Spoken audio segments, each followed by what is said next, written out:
is not floating, that is what we call a bahag. So that is very simple to us, but for them po, it is very symbolic. So everybody, word that. Dragonfly dance or sayaw dance. Tinauray, gini siya itan. Meron po kami mga extra bahag kung gusto niyo po. Iba-ibang colors. Ah, plan. Extra large.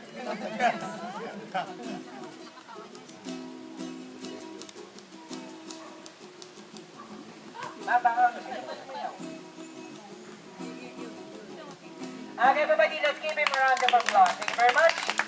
So that will be the dragonfly dance. So the next dance, it will be the monkey dance or the hunting dance. So, but they do believe that monkeys are excellent hunters in the wild. Like no other animals can match the ability of monkey in terms of hunting and foraging. This kind of dance is being performed by the younger generation as a form of their training, while the elders is out in the jungle searching or hunting for food.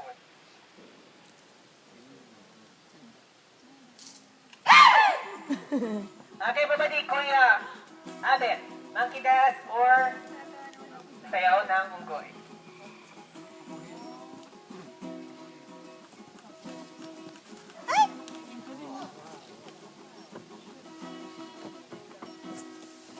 Let's give him a round of applause. Thank you very much.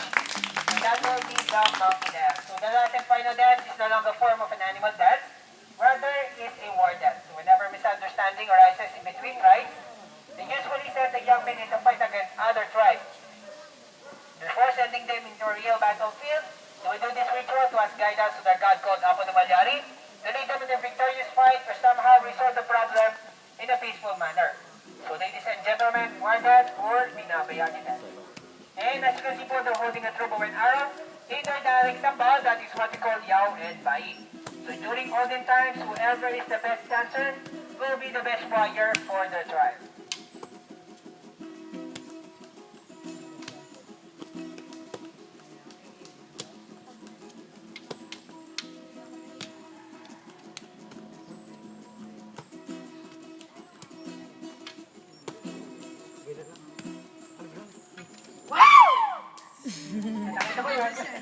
Okay, let's give them a round of applause. Thank you very much. That will be the short of presentation made especially by our Aito brothers. And for those who want to give them anything, you can put